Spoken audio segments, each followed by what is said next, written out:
and then find mechanisms of controlling this notion. So in this paper, we explore the behavior of a proposed notion of complexity, a proposed measure of complexity.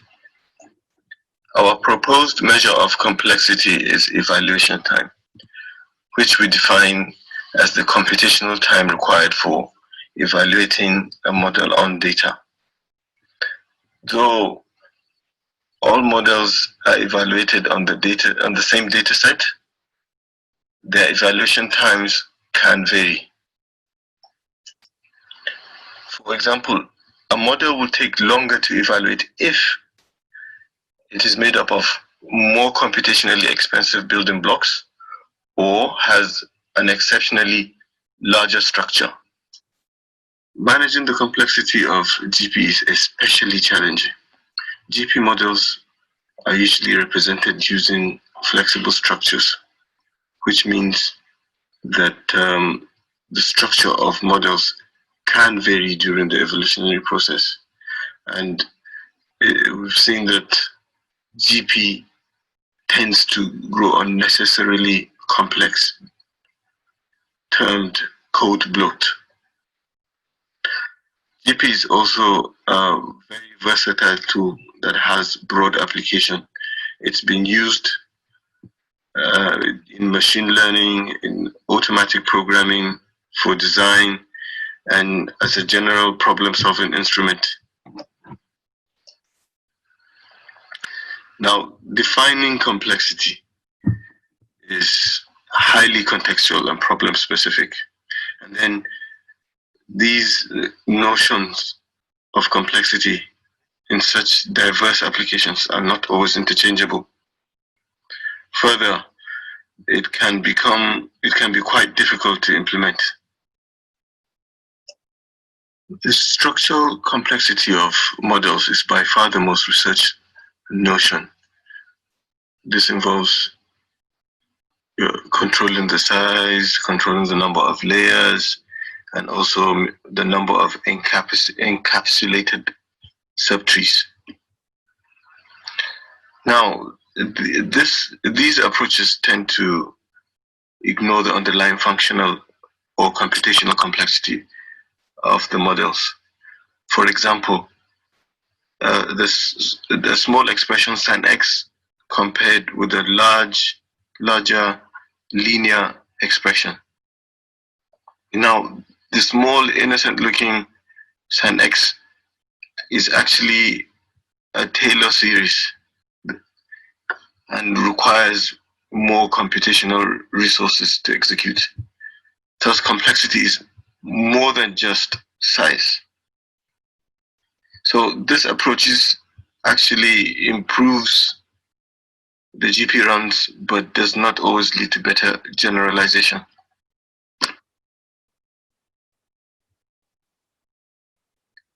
A primary concern relating to using evaluation time is the reliability of these measurements. Now, although these measurements can be done at such high resolution, such as nanoseconds, they can vary across multiple executions. We found ways to greatly reduce this variation by applying options like stopping background services and locking the processor speed. The diagram on the right compares readings before applying these options and after applying these options. Each box plot represents multiple readings of a single individual. Now, clearly, after applying the CPU options, this variation reduced greatly. Earlier, we asserted that evaluation time reflects both the size and the composition of models. Now it's time to empirically verify that. To do that, we used 4 sets of symbolic regression models made up of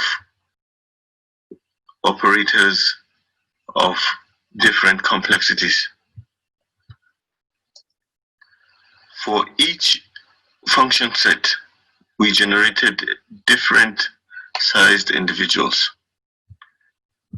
For each of these sizes, we used 30 random expressions, each of which is evaluated 50 times for adequate sampling. The plots in this figure show the average evaluation times by size for the 4 sets of individuals. As expected, the individuals made up of cosine and sine operators have higher evaluation times than the same sized individuals from other function sets. And then also, as expected, the size correlates with evaluation times. Our main experiment basically compares bloat control against controlling evaluation time. We call these size control and time control.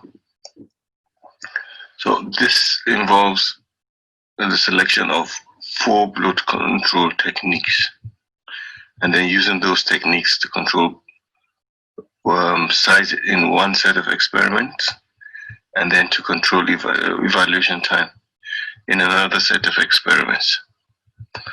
And we used six text problems of varying dimensions. The 4 bloat control techniques we used are as follows. First is the death by size. This is a steady state replacement method that replaces the larger individuals from the population with a given probability. Next is the double tournament, which increases the probability of choosing smaller individuals as parents. And this is to encourage the reproduction of similarly small offspring. Next is the operator equalization technique. This is an effective bloat control technique that allows the sizes of the individuals to grow only when fitness is improving. And it does this by controlling the distribution of sizes of models in the population. The Tarpeyan method discourages growth in size by making a portion of the large individuals less competitive. It assigns the worst fitness score to a fraction of the individuals that have above average size. So when these techniques control the evaluation time, we simply exchange size as a criterion to evaluation time. Earlier we saw that when the sizes are the same, time control can differentiate between the functional complexity, as we can see in the diagram on the right. So to facilitate this, we tried an initialization scheme that creates identically sized individuals that are functionally diverse. So the individuals are unique. Now the results show that yes, the initialization scheme suits time control, but that it also improves the performance of size control. We refer to the new initialization scheme as FLI and the popular ramped half and half as VLI. So here we just look at the effect of, we compare these initialization schemes on test fitness only. So the results show that both size control and time control benefit from this initialization scheme. Next, we look at the results of comparing time control with size control. So the performance measures we are working with is test fitness accuracy. We look at the complexity by noting the sizes and the evaluation times of the individuals, and then the compositions, that's the type of mathematical functions that are being used. So a quick overview of the results. We see that time control does produce simpler models and more accurate models, with some exceptions. And then time control also does have a preference for simpler building blocks. So before we go into details and statistical tests, we will take a quick look at the results for each of the method. Here we have the results of depth by size. The first column in the diagram to the right shows box plots of the test fitness scores of the individuals at different stages of the evolution. So we can see here that the test scores are competitive, and there's on problem 4 and perhaps problem 1, time control, which is the brown box plots, is doing better. Next, the evaluation times of the time controls are lower, as well as the sizes. So the important thing to note here is that the fitness actually continues to grow up to the last population. So when we're running statistical tests, we'll be running the test on the final populations. The double tournament shows and suggests an even higher accuracy with time control than with size control, and also the sizes and evaluation times are lower across all the problems. With operator equalization, the test scores are much higher with time control, but the evaluation times and sizes are higher as well, which is not desirable. With the Tarpean, the test scores also seem to be higher, and the evaluation times are mixed. In some evaluation times and sizes are mixed. Sometimes they're lower, which is desirable, and sometimes they're higher. Next, we statistically test the significance of the difference in the final populations and summarize the results in the color-coded table to the right. The green rows represent tests where time control did better and the difference was significant, brown where size control was better, and yellow is where the difference was not significant. So in terms of accuracy, time control prevailed and showed a significantly higher accuracy scores in 17 of the 20 scenarios. And then in terms of complexity, there was a divide. Time control produced simpler models when death by size and double tournament are used. In terms of the complexity of the models produced by operator equalization and Tapian, the results was divided. But even where time control produced more complex models, this is accompanied by higher accuracy. Next, we check to see if time control is preferring simpler mathematical operators or not.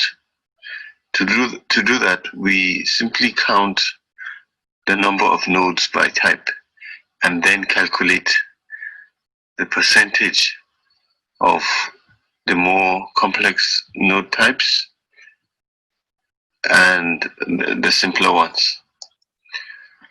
For the double tournament and death by size, again,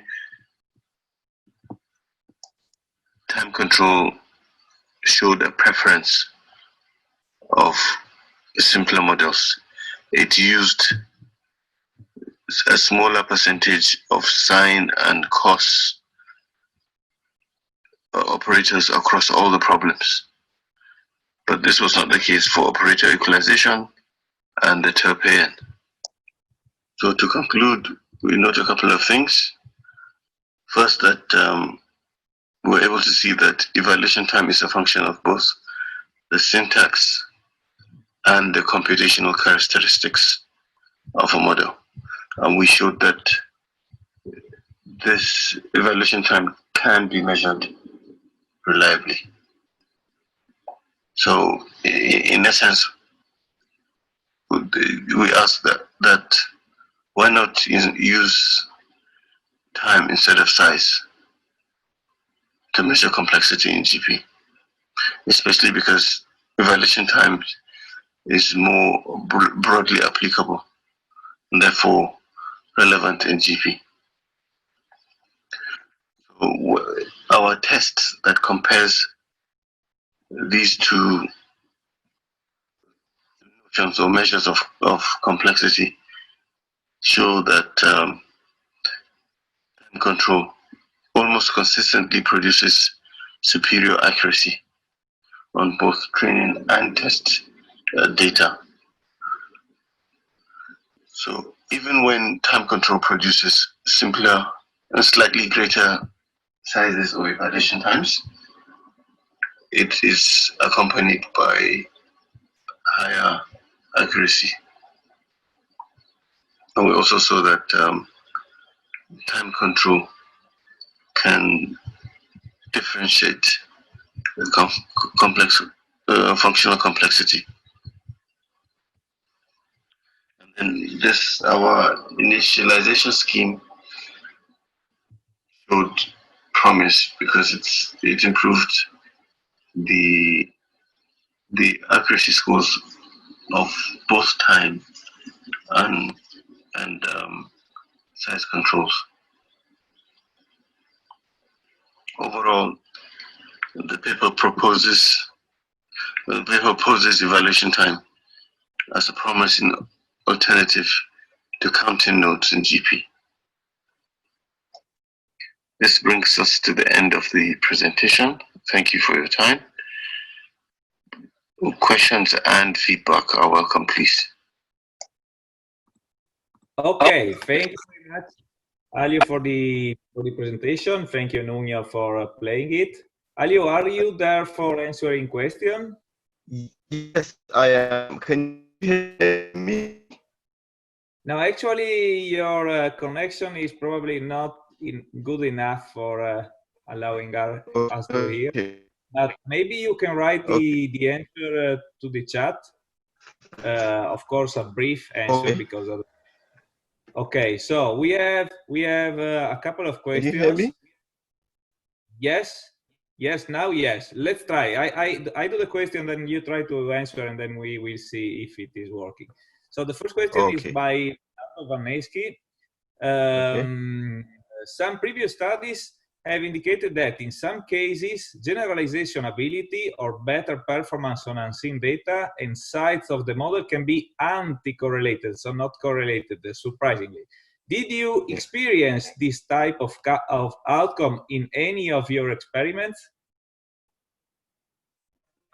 Yes, to some degree, you know, we are working with the idea that controlling time I into believe better terms of we can hear you because the sound is not working properly. Can you try to by chat? Can you hear me now? Always the same, bad quality. Okay, unfortunately. Okay. Maybe it's better if you try to answer through the chat. Okay. I mean, it's easy. Okay. Meanwhile, while you are writing, I will summarize briefly the other question. We have another question by Douglas Diaz, another question by Imei, and finally a question by Stefano Ruberto. Okay, so 3 other questions beyond the one by Leonardo Vanesky.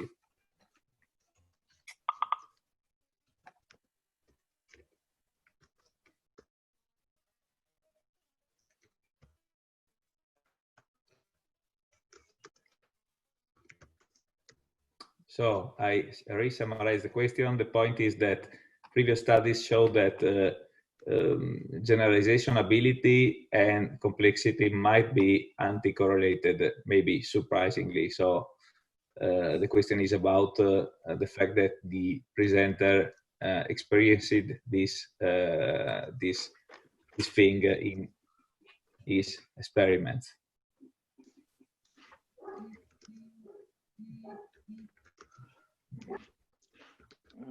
So, Leo, maybe while we, Leonardo, you hear? Yes. Okay. You are muted. Yes, I can hear you. Yeah. Okay, you are muted, so you are. Can you hear me? Now. Yes, and we can. Can you hear me now? Yes. Okay. And we see that you are in Sevilla right now. Exactly. It's partly cloudy, but. Yeah, but could have been worse. Okay, we have an answer from Aliyu. Yeah. The answer to the first question, we control the evaluation time. Yes, the results suggest that controlling evaluation time has a negative correlation with generalization. We were working with the idea that small size nodes can be more complex. Okay, therefore the evaluation time was expected to do better with generalization. Okay, so we have a sort of positive answer to the first question. Let's see the second one. Nuno, tell me if we are running out of time. Yeah, I think we have time for one question, and then we move to Leo's presentation. Okay, perfect. And people can discuss the other questions on the chat, I think. Okay. The second question is by Douglas. Aiming to minimize experimental variability, did you consider using the number of clocks that each machine code instruction takes? So not just the whole time, but the number of clocks is something that can be done or can be interesting.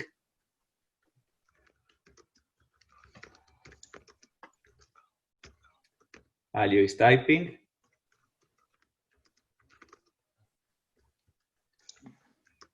In the meantime, can you confirm that you see my screen? Yes. Thank you.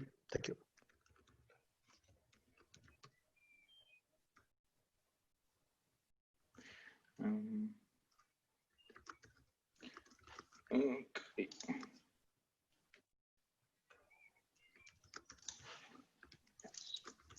Meanwhile, we see that there are other questions for Aliyu. We suggest to discuss them possibly also in the during the other talk, or maybe in the chat, or maybe privately. We have an answer. The answer to the last question is yes. We did not use wall clock time. Instead, we used performance counters that showed to be more reliable. Okay, and this was the last question because we are running out of time with this talk.